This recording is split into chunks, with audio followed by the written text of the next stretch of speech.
Salutations Tedana, je suis le chef et bienvenue dans cette petite vidéo dans laquelle nous allons commenter, c'est un truc qu'on n'a pas fait depuis longtemps, une série télé, et pas n'importe quelle série télé. Nous allons parler bien évidemment de WandaVision, première série du MCU qui a débarqué sur Disney+, et qui s'est terminée il y a une semaine ou deux, par rapport au moment où je filme cette vidéo et où elle sort. Voilà, donc on va en parler. Oui, je vais donc donner mon avis sur cette série. Oui, tu me l'as pas demandé mon avis, mais je vais te le donner quand même. Comme ça, par pure générosité, c'est cadeau, profite.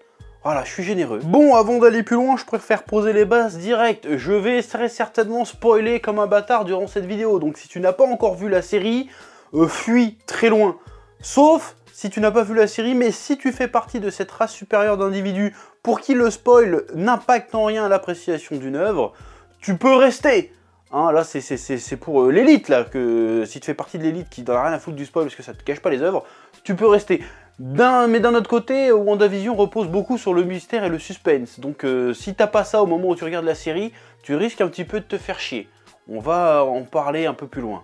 Oui, comme énormément de fans du MCU, j'attendais avec impatience la sortie de WandaVision. D'une part, parce que voir une vraie série estampillée MCU avec des personnages qu'on voit dans les films, ça change un peu d'un Agent of Shield, qui est une série sympathique, mais qui a du mal, je trouve, à réellement prendre sa place au sein de cet univers. Et ça change aussi des séries Netflix, qui n'osaient quasiment pas lâcher le mot Avengers, et dont on ne sait aujourd'hui qu'a priori elles ne sont même plus canon. En plus, à part Daredevil, elles n'étaient pas vraiment ouf ces séries. La pire étant de loin, Iron Fist. Qu'est-ce que c'était nul, Iron Fist!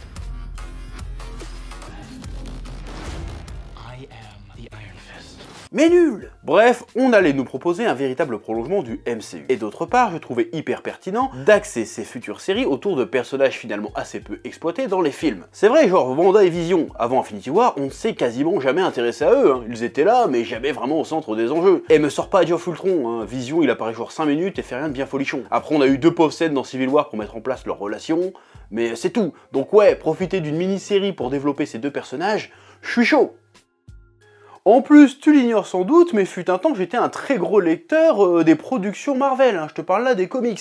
Et d'ailleurs, la bande-annonce et les prémices de la série me faisaient beaucoup penser à un event super culte de l'univers Marvel, je parle bien évidemment de House of M. Pour te résumer vite fait, Wanda Maximoff, qui est une des plus puissantes mutants du monde, vu qu'elle a le pouvoir de manipuler la réalité, pète un câble et crée une réalité alternative dans laquelle sa famille contrôle le monde. Il y a Magneto, son père, qui chapeaute un peu le tout. Quant à elle, elle vit sa petite vie de famille avec ses gosses et globalement elle offre la vie rêvée à tous les personnages Marvel. Toujours Spider-Man est marié avec Gwen Stacy et son oncle Ben est toujours vivant. Donc je me disais, chouettos, comme ça on va enfin commencer à aborder dans le MCU les véritables pouvoirs de Wanda Maximoff, parce que jusqu'ici dans les films t'avais juste l'impression qu'elle faisait des yeux rouges, elle faisait vite fait des illusions aux gens, et qu'elle faisait voler des objets. Ouais, c'était pas ouf comme pouvoir, c'était pas très bien défini.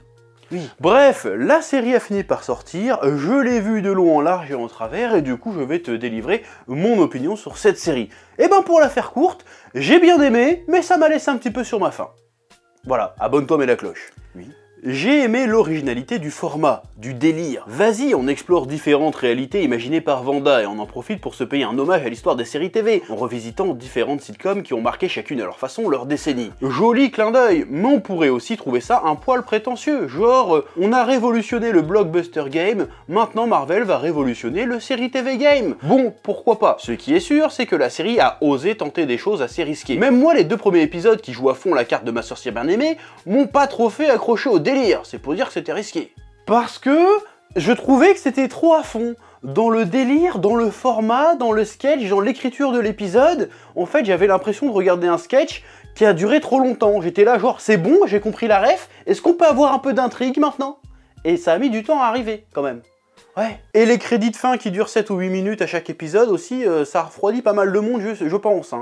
Oui, j'ai aussi aimé les personnages, parce qu'on a vraiment appris à les connaître un peu plus. Même les persos secondaires, Jimmy Cho, qu'on a vu dans Ant-Man 2, et Darcy, ils étaient drôles et plutôt attachants. Monica Rambeau aussi était cool. D'ailleurs, voir son point de vue de personne qui a été blippée par Thanos, c'était cool. Jusqu'ici, on n'avait pas vraiment vu la réapparition des gens suite à Endgame, à part vite fait dans Spider-Man Far From Home. Et la production était vraiment de très haute voltige, niveau effets spéciaux, scènes d'action, photographie, tout ça, c'était vraiment très beau. On aurait dit presque un film, mais en série. série. Franchement, c'était stylé, on s'est pas foutu de notre gueule. J'ai aussi beaucoup aimé ce que la série semble vouloir faire avec le personnage de Wanda, qui devient officiellement la Scarlet Witch. La Scarlet Witch surpuissante des comics. Désolé, j'ai du mal à dire ce nom de merde. Oui, je vais l'appeler la sorcière rouge. C'est très bien en français aussi. Et je vois ça comme une espèce de réparation de l'affront qu'ils ont fait au personnage de la sorcière rouge, qui, pour moi, a été complètement floué par l'apparition de Captain Marvel en tant que personnage féminin sur OP. Parce que le personnage de Captain Marvel est nul, je suis désolé, il arrive de nulle part, elle est super puissante, elle a zéro personnalité, on ne s'est pas attaché à elle, on n'a pas eu le temps d'apprendre à la connaître, elle arrive, je suis la meilleure, je suis la plus forte, c'est pas intéressant. Alors que depuis tout ce temps, on avait d'une part Black Widow, mais on avait aussi la sorcière rouge qui, normalement, si on se réfère aux comics, est infiniment plus puissante qu'elle. Et qui a des pouvoirs beaucoup plus intéressants que de balancer des Kamehameha et de voler, même si c'est très stylé. Mais voilà, l'autre a créé de la réalité, elle fait de la magie, elle fait des trucs de dingue. Donc je vois ça comme un juste retour aux choses. Enfin, le personnage commence à être exploité comme il l'aurait dû l'être depuis le début. Voilà, et ça c'est bien. Bon, et le fait que le personnage de Wanda soit un petit peu négligé, un petit peu mis de côté jusqu'à maintenant, peut aussi s'expliquer par le fait que Marvel n'avait pas tout à fait les droits d'utiliser ne serait-ce que le nom de Scarlet Witch ou de la sorcière rouge dans les films. Mais depuis que Disney a racheté la Fox, maintenant ils peuvent faire ce qu'ils veulent avec le personnage. C'est pour ça qu'elle apparaît enfin maintenant avec son diadème rouge, avec son vrai nom, et avec son vrai costume et ses vrais pouvoirs. Je pense que ça a pas mal joué. Donc maintenant il y a juste retour aux choses. Voilà, donc c'est bien. Oui. Ils ont changé la mythologie du perso pour en faire une espèce de phénix du monde de la magie, une entité vouée à la destruction de la réalité et au chaos. Je dis pourquoi pas, en plus on a enfin un vrai costume de Scarlet Witch avec la tiare rouge et tout, et franchement le rendu est plutôt stylé. Oui, parce que je le rappelle, à la base, Wanda Maximoff dans les comics, c'est une mutante, hein, elle fait plus ou moins, elle fait pas partie des X-Men, mais elle fait partie de la mythologie X-Men.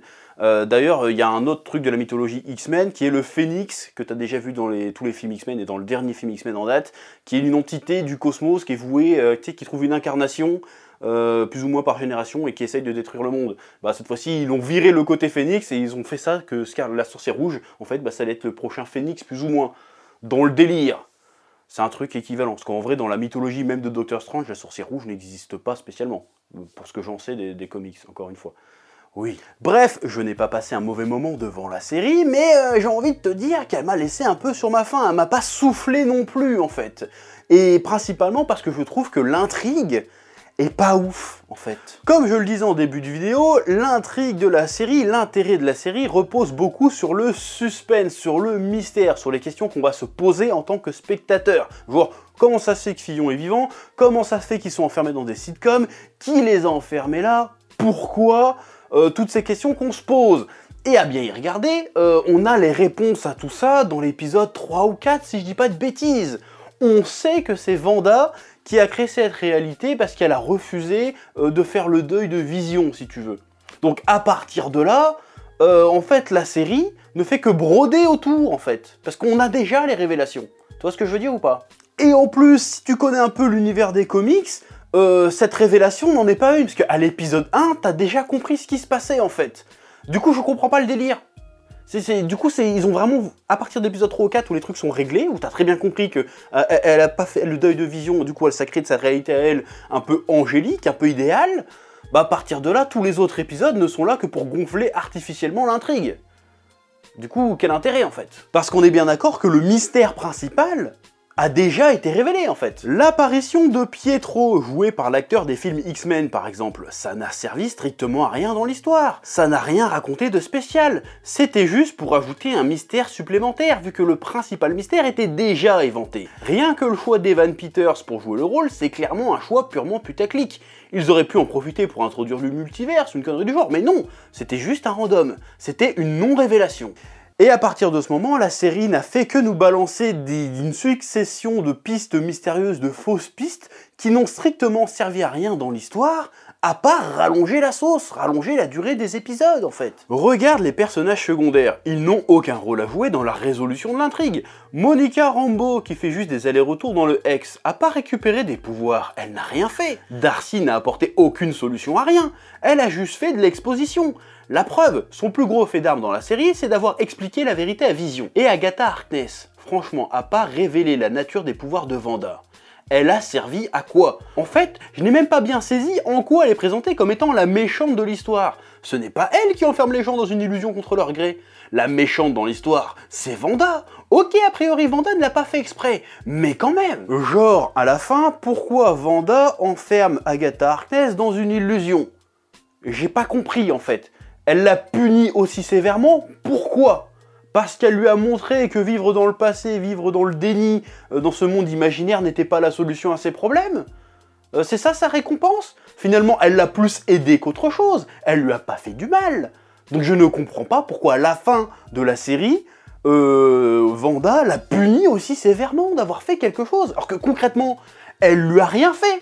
Ok, elle a plus ou moins menacé ses gosses imaginaires, mais à part ça, elle lui a strictement rien fait. Ça a été même elle qui a provoqué la résolution de l'histoire en réalité.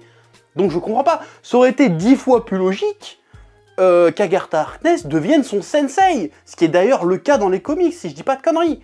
Là, j'ai pas compris l'intérêt. Pourquoi on fait passer Agatha pour la méchante alors que la méchante dans l'histoire, je suis désolé, si on analyse le constat froid de ce qui s'est passé, c'est Wanda. Et elle le prouve encore plus avec ses actes en fait. À l'enfermer contre son gré dans une illusion. Pour la punir. Mais la punir de quoi, en fait? Je comprends pas. Et le directeur du SWORD qui passe full vilain d'un coup.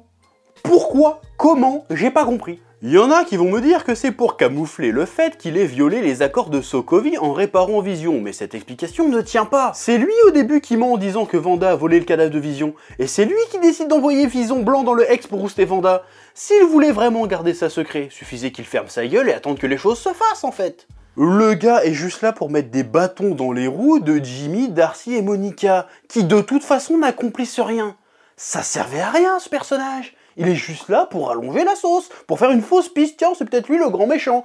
Eh ben non, en fait il sert à rien, il est juste con.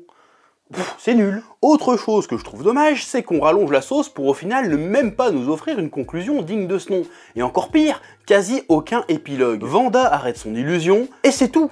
Il semble n'y avoir aucune conséquence. Elle a torturé des gens pendant des semaines et elle a gagné un power-up. Du coup, j'ai un peu l'impression que tout ça, tout ce mystère, n'a servi à rien en fait. En fait, dans les 3 ou 4 derniers épisodes de la série, on retombe dans les travers typiques du MCU. C'est-à-dire qu'on nous raconte plus rien, on nous montre juste, on nous tease juste ce qu'il y aura dans la suite. C'est juste une bande-annonce des séries à venir. Donc du coup, on a une espèce de petite bande-annonce de Doctor Strange 2, du prochain Captain Marvel. Bon, ok, d'accord, mais on s'en branle un peu en fait. Racontez-nous quelque chose, s'il vous plaît. Oui, Marvel et Disney+ ont été très forts pour entretenir l'intérêt des fans. Ils savent qu'aujourd'hui, les fans aiment spéculer, aiment décortiquer chaque épisode, faire des théories, trouver les petits indices ça et là dissimulés dans chaque épisode pour essayer de trouver la suite. Laissant même les acteurs eux-mêmes jouer à ce jeu, en laissant Paul Bettany teaser un caméo incroyable et inattendu alors qu'il s'agissait en réalité de lui-même. D'un point de vue com, d'un point de vue marketing, la série a été superbement pensée. C'est juste dommage que selon moi, tout ça n'ait mené à quasiment rien de neuf. Les personnages n'ont rien accompli, l'univers n'a pas vraiment été agrandi, les réponses n'étaient clairement pas à la hauteur des mystères. Finalement, cette série était parfaitement à l'image de la majorité des productions du MCU.